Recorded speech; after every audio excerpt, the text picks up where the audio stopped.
어느 가을날 새벽 운동을 간다고 나선 엄마는 다시 돌아오지 못했습니다.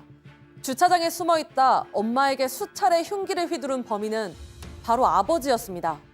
그리고 딸들의 입에선 충격적인 이야기가 나옵니다. 아버지를 사형시켜달란 겁니다.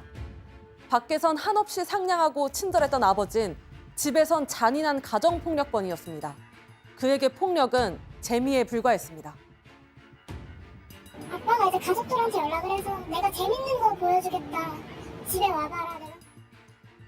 이혼으로도 끊어낼 수 없었습니다. 시도 때도 없이 찾아와 죽이겠다고 협박을 해 4년 사이 무려 6번이나 이사를 다녀야 했습니다. 경찰의 긴급 임시 조치와 법원의 접근 금지 명령도 소용이 없었습니다.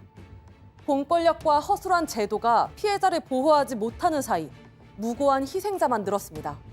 남아있는 사람들의 공포는 여전합니다. 세 딸들은 형을 살고 나올 아버지에게 보복을 당할까 여전히 불안해하고 있습니다. 가장 평온하고 안전해야 할 가정 안에서 이루어지는 잔혹한 폭력. 더 이상 남의 가정사라고 무시할 수 없습니다. 반복되는 폭력의 끈을 끊어버릴 안전장치는 없는 걸까요? 오늘 사건 엑스파일에서 알아봅니다. 예, 이게 참 2018년 벌어졌던 사건. 저도 기억이 납니다. 저도 기억이 나는데 전 남편이 아내가 사는 곳에 가서 정말 앞서 공 기자가 설명한 대로 그런 별의별 짓을 다 했다는 건데 자, 이거는 전형적인 계획 범죄라고 볼 수밖에 없잖아요. 예, 맞습니다. 사건을 살짝 말씀드리면 이제 새벽 4시쯤에 벌어진 사건인데요. 강서구 등촌동의 한 주차장에서 40대 여성이 수차례 칼에 찔려서 사망합니다. 범인은 여성의 전 남편인 김 씨였고요.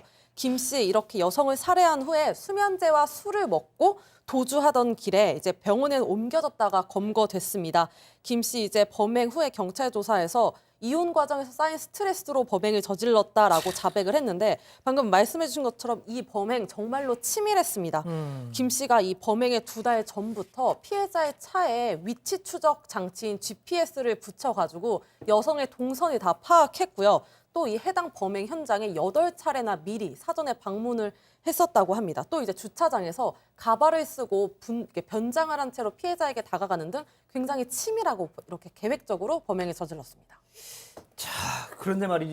이 사건이 정말 충격적이었던 또 하나의 이유. 당시 여성의 딸들, 그러니까 이 범인의 딸들이죠. 우리 아버지 사형시켜달라. 이렇게 국민청원을 올렸어요. 저렇게 지금 보신 것처럼. 예, 맞습니다. 저 글이 이제 사건이 벌어진 하루 다음 날 이제 일어난 일인데요.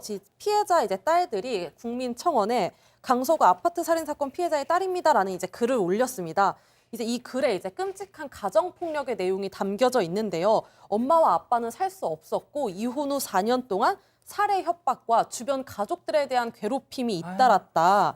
지금 우리 아빠는 절대 심신미약이 아니라 사회와 영원히 격리해야 하는 극악무도한 범죄자다. 제발 아빠에게 사형을 내려달라. 이런 글이 있었습니다. 교수님, 저는 참 이해가 안 되는 것이 이혼했으면 뭐 미국처럼 뭐 친구처럼 지내는 것까지는 안 되겠지만 그냥 그걸로 끝났잖아요. 네. 그러면 그냥 그 남남처럼 살아야지. 이게 뭡니까? 이게 무슨 심리입니까, 이건? 글쎄 결국에는 단념이 안 되는 사람들이 있는 거예요. 그렇기 때문에 성격장애라고도 뭐 볼 수밖에 없는데 편집성 성격장애 제가 볼 땐 사이코패스까지 해당하는 것 같은데 그런데 이제 일단 이런 성격을 가지고 있으면은 일단 지금 결국은 가정 내에서 피해자가 있을 경우에는 피해자가 죽지 않으면은 이 집착이 끝이 안 나요. 그렇기 때문에 결국에는 이혼을 해도 접근 금지 명령을 내려도 그것을 어길 수밖에 없는 어떤 심리적인 다이나믹이 있는데 결국에는 이거를 막아줘야 되는 기관은 형사사법기관인 거예요. 그렇죠. 결국 피해자의 생명권을 보호를 해줘야 되는 거죠. 그런데 계속 쫓아다니고 4년 동안 쫓아다니고 그리고는 GPS까지 붙여놨는데 우리나라의 형법 체계는 이 여성의 생명권 보호를 위해서 아무것도 할 수가 없는 게 현실입니다. 결국은 스토킹 방지법 같은 것들을 입법을 해달라고 하는 이유가 바로 여기에 있는 거죠. 상습 스토커를 징역형을 만약에 줄 수가 있는 나라 같았으면은 아마 이 여성은 지금 살아있을지도 모르겠죠. 참. 네. 아니, 지금 교수님이 얘기하셨는데 접근 금지 명령도 내렸어요. 근데 이게 정말 이게 아무 소용이 없었던 거 아닙니까? 일단 경찰은 가정폭력 사건이 발생하면 이제 긴급 임시 조치를 내릴 수 있는데요. 이제 피해자 주거지에서 이제 격리 조치를 하거나 이 또 주거지, 직장 등에서 100m 이내에 접근을 못하게 하거나 또 이제 연락을 못하게 하는 거죠. 휴대전화나 이메일 등을 통해서 접근을 못하게 하고 또 심각한 경우에는 가해자를 의료기관이나 요양소에 위탁하거나 또 유치장 또는 구치소에 이렇게 보낼 수도 있는 겁니다.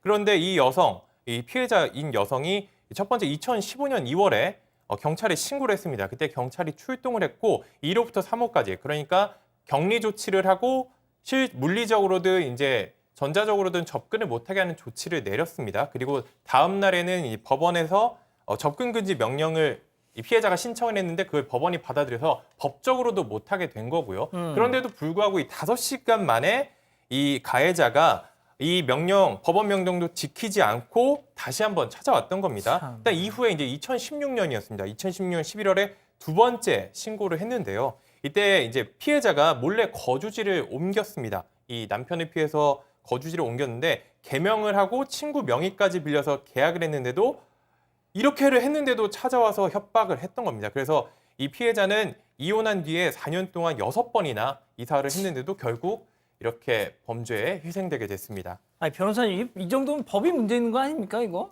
근데 사실 제가 확인해 보니까 법이 마련되어 있습니다. 이제 있어요? 가정폭력 특례법에 보호처분 등을 이제 위반한 불이행한 경우에 형사처벌할 수 있는 규정들이 있거든요.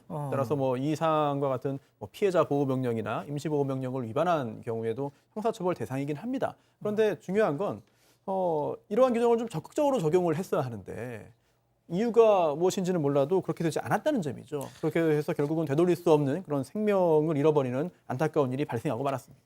공 기자, 근데 이 사람이 결국은 이 경미한 처벌, 그게 이제 뭘 해도 뭐 처벌이 그냥 흐지부지 하니까 계속 이게 반복됐다는 거 아니에요, 지금? 예, 맞습니다. 이 사람이 이제 김 씨가 2015년에 이제 처음으로 신고를 당하고 나서 경찰이 이 김 씨의 재범 위험도에 대해서 조사를 했습니다.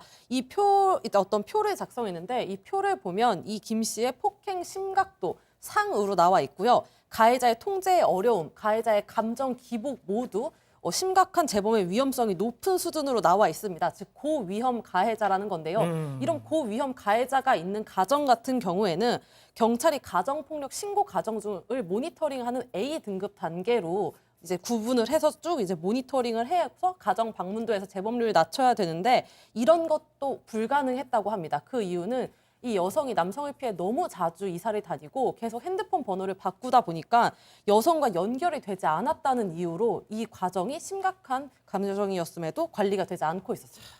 교수님, 보통 보면 말이죠. 이 확실히 가정폭력범들이 재범률이 높은 것 같아요. 네, 같은 집의 피해자, 가해자, 가족 관계로 묶여 있기 때문에 사실은 피해자가 아무리 도망을 다녀도 지금처럼 금방 찾아낸다는 거죠. 그렇기 때문에 지금 이런 제도를 바꾸지 않으면 안 되는 거고요. 가정폭력처벌법에서 가장 핵심적인 문제는 뭐냐면 반의사 불벌죄라는 거예요. 그렇기 때문에 공포를 유발하고 협박을 하고 강요를 하고 이러면 더더욱 무서워가지고 고소의 의지를 접을 수밖에 없는 거예요. 그렇기 때문에 지금 재범률이 높은 이유는 가정폭력 사범들이 폭력성이 높기 때문이기도 하지만 우리나라 형사사법 제도가 너무나 무력하기 때문이기도 합니다. 그렇기 때문에 결국 과태료 500만 원, 뭐 임시조치 위반하면 내 돈 내가 내고 내가 괴롭히는데 국가가 무슨 말이냐. 그러면서 결국에는 아주 우습게 임시조치를 위반하는 거죠. 그러다 보니까 재범 가능성이 높을 수밖에 없는 겁니다. 진짜 답답한 이런 얘기 전화해 드릴 때마다 정말 너무 화가 나는데 자 짧게 이 사람 어떤 처벌 받았죠 지금? 1, 2심에서 모두 징역 30년이 선고됐습니다. 30년. 이 재판부는 이제 딸들을 비롯한 유족들이 큰 슬픔과 정신적 고통을 겪고 있고 이 보복을 받을지 않을까 두려워서 엄벌을 요구하고 있다고 이렇게 판결 이유를 밝혔습니다.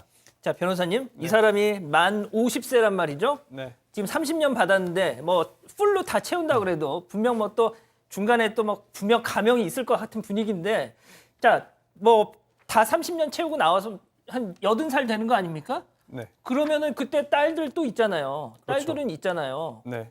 딸들한테 또 해코지 할 수 있는 또 우려는 없느냐 이 생각을 안 할 수가 없어요 지금. 그런 걱정을 할 수밖에 없죠. 실제로 이 피해자의 딸도 이런 말을 했습니다.